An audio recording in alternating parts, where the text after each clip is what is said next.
Builders के लिए ये बजट काफी खास है क्योंकि रियल एस्टेट सेक्टर जिस तरीके से मंदी की मार झेल रहा है, ऐसे में वित्त मंत्री के पिटारे से काफी कुछ निकलने की संभावना जताई जा रही है। बिल्डर्स को इस बजट से वित्त मंत्री से क्या है उम्मीदें, देखते हैं इस खास रिपोर्ट में।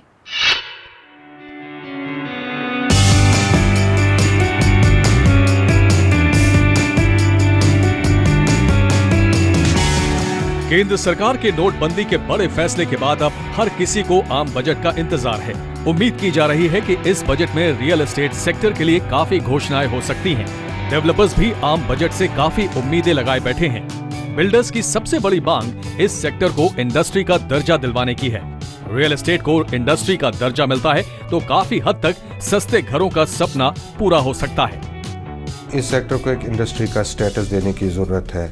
जैसे अभी इंटरेस्ट रेट्स में कुछ थोड़ा सा कंसेशंस हुआ है, या प्रधानमंत्री योजना के अंडर जो कुछ टैक्स के बेनिफिट, वो इंटरेस्ट रेट के बेनिफिट्स वगैरह हैं, उससे थोड़ा आगे ज़्यादा होगा। डेवलपर्स को उम्मीद है कि आम बजट में वित्त मंत्री के पिटारे से रियल एस्टेट के लिए काफी कुछ अच्छा निकल सकता है। आने वाले बजट से डेवलपर्स को उम्मीद है कि अफोर्डेबल सेगमेंट में समय सीमा को 3 साल से बढ़ाकर 4 से 5 साल तक किया जाएगा। डेवलपर्स का यह भी मानना है कि रेंटल इनकम टैक्स फ्री करने की जरूरत है ताकि बिना बिके मकानों की संख्या कम हो सके। 50 लाख रुपए की प्रॉपर्टी और 35 लाख रुपए के लोन पर ब्याज डिडक्शन और प्रॉपर्टी की वैल्यू बढ़ाने की जरूरत है। देखिए, अफोर्डेबल सेगमेंट में थोड़ी रिसर्च की जरूरत है, जो मुझे लगता है। अभी क्या होता है कि अफोर्डेबल सेगमेंट को एक पर्टिकुलर एरिया या पर्टिकुलर स्क्वायर फीट इससे जोड़ा जा रहा है। अफोर्डेबल सेगमेंट को एरिया वाइज डिसाइड करना चाहिए। मान लीजिए जैसे हम एनसीआर में बैठे हैं, यहाँ का अफोर्डेबल की डेफिनेशन डिफरेंट होगी। मैं यहाँ से अगर 100 किलोमीटर दूर चला जाऊँ तो शायद अफोर्डेबल की डेफिनेशन डिफरेंट होगी। तो पूरे कंट्री के लिए एक डेफिनेशन नहीं हो सकती है, तो उसमें थोड़ी सुधार की जरूरत मुझे है। सरकार ने प्रधानमंत्री आवास योजना के तहत कम ब्याज पर लोन देने की बात कही है, लेकिन अभी मार्केट में ज्यादा प्रोडक्ट्स नहीं हैं और इस पर ज्यादा क्लैरिटी की जरूरत है।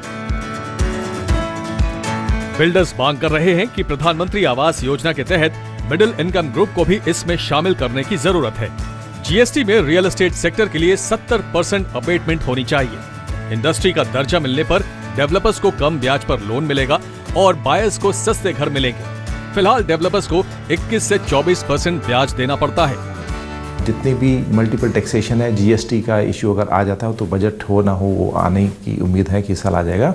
तो जो मल्टीपल टैक्सेशन ट्रीटी वो सब खत्म होने से तो रियल एस्टेट इंडस्ट्री में एक फिर से ट्रांसपेरेंसी, ओपननेस और एक ट्रस्ट का माहौल बनेगा, जो दोनों कम्युनिटी के लिए, डेवलपर कम्युनिटी के लिए और एंड कंज्यूमर के लिए, हमारे उपभोक्ता के लिए भी बहुत अच्छी खबर है। रियल एस्टेट सेक्टर को बढ़ाने के लिए केंद्र सरकार ने कई कदम उठाए हैं, लेकिन बिल्डर्स मांग कर रहे हैं कि रीट्स यानी रियल एस्टेट इन्वेस्टमेंट ट्रस्ट में सुधार की जरूरत है। मल्टीपल टैक्स की वजह से रीट्स में निवेश कम हो रहा है और टैक्स कम करने की जरूरत है। होम बायर्स को समय पर पोजीशन देने के लिए सिंगल विंडो क्लियरेंस की जरूरत है। जो लोग अच्छे एक्सपीरियंस्ड हो गए, मे भी हो सकता है वो अपना टाइम थोड़ा बचा लें, लेकिन जो डेवलपर्स नए हैं मार्केट में या जिनको बहुत अच्छा एक्सपीरियंस नहीं है, उनको फिर टाइम लग जाता है। जाने अनजाने में भी कई बार इस तरीके की डिले होती हैं। अगर सिंगल विंडो क्लियरेंस आएगा तो उससे लोगों में अवेयरनेस बढ़ेगी और एक ही जगह जाके वो लोग अपना पूरा काम करा पाएंगे, तो प्रोजेक्ट्स में कम टाइम कंज्यूम होगा और जल्दी लोगों को घर मिल पाएंगे।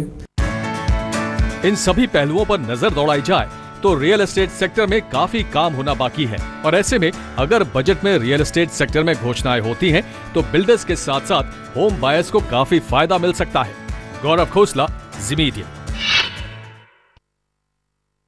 मोदी सरकार का मिशन है 100 शहरों को स्मार्ट सिटी में कन्वर्ट किया जाए, लेकिन पिछले 2 सालों में जिस तरीके से काम हुआ है, स्मार्ट सिटी का सपना अधूरा लग रहा है। इस बजट में स्मार्ट सिटी को क्या मिलेगा और इस प्रोजेक्ट को पूरा करने के लिए कितने फंड की जरूरत है, देखते हैं इस खास रिपोर्ट में।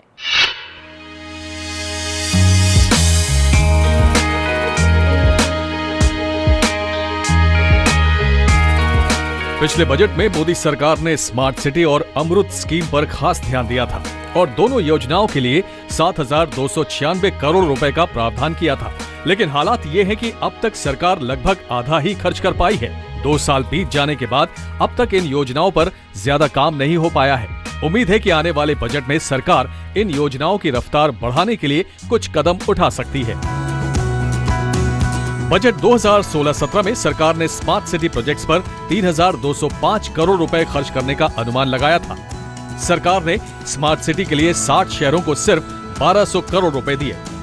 अमृत यानी Atal mission for rejuvenation and urban transformation योजना के लिए 4,091 करोड़ रुपए के खर्च का अनुमान है। अमृत योजना के लिए 2,350 करोड़ रुपए दिए गए हैं। स्मार्ट सिटी प्रोजेक्ट को पूरा करने के लिए बजट में 300 से 400% ज्यादा फंड देने की जरूरत है। मुझे लगता है कि हमारा जो स्मार्ट सिटी का कंसेप्ट है उसको हमको थोड़ा वाइडन करना पड़ेगा कि जो इंटरनेशनल स्तर पर स्मार्ट सिटीज हम जिनको बोलते हैं कि वो कंसेप्ट हम इम्बाइब करें, उनमें अपनी सिटीज में डाल दें, उनका प्लानिंग हो, तभी स्मार्ट सिटीज डेवलप होंगी। प्रधानमंत्री नरेंद्र मोदी की 2014 में 100 स्मार्ट शहरों की योजना से हर कोई इसलिए खुश है कि लंबे अरसे बाद लगा कि देश में विकास होने की संभावनाएं बढ़ गई हैं। 2019-20 तक मोदी सरकार को 100 शहरों में कायाकल्प का काम पूरा करना है, पर हालात ये हैं कि ये मिशन कछुए की चाल से आगे बढ़ रहा है। रेट ऑफ इंटरेस्ट को कम किया जाए और बिल्डर्स को ऑप्शंस या वहाँ पे बुलाया जाए, जैसे कि गुजरात में भी बुलाया गया है। इन शहरों में सब जगह इनवाइट किया जाए, उसमें लैंड दी जाए और कम रेटों पे उनको पैसा मुहैया कराया जाए, जिससे कि लोगों को वहाँ पर इन्वेस्ट करना, लोग आएंगे और इन्वेस्ट करेंगे तो चीज़ें बस जाती। लेकिन कोई भी स्मार्ट सिटी बसाने के लिए मेरा अपना है कि टाइम लगता ही है। 2030 तक देश में 70% रोजगार शहरों से होंगे और जीडीपी में शहरों का योगदान 70% से ज्यादा होगा। 10 लाख औसत आबादी के आधार पर 100 स्मार्ट शहरों के विकास के लिए अगले 20 सालों में 7 लाख करोड़ रुपए के निवेश की जरूरत है। मोदी सरकार ने अब तक 3 सालों में स्मार्ट सिटी मिशन के लिए आवंटित किए हैं कुल 10,479 करोड़ रुपए। स्मार्ट सिटी योजना के अनुसार 5 साल की अवधि में इस पर खर्च होने हैं 1 लाख करोड़ रुपए। इस रकम में से 48,000 करोड़ रुपए केंद्र सरकार को देने हैं और इतनी ही राशि राज्यों और स्थानीय निकायों को खर्च करनी है। इस हिसाब से आगामी 2 सालों में कम से कम 19,800 करोड़ रुपए केंद्र सरकार को देने हैं। यानी अंदाजा लगाया जा सकता है कि बजट में स्मार्ट सिटी के प्रोजेक्ट्स के लिए ज्यादा पैसा मिल सकता है। गौरव खोसला, जी मीडिया।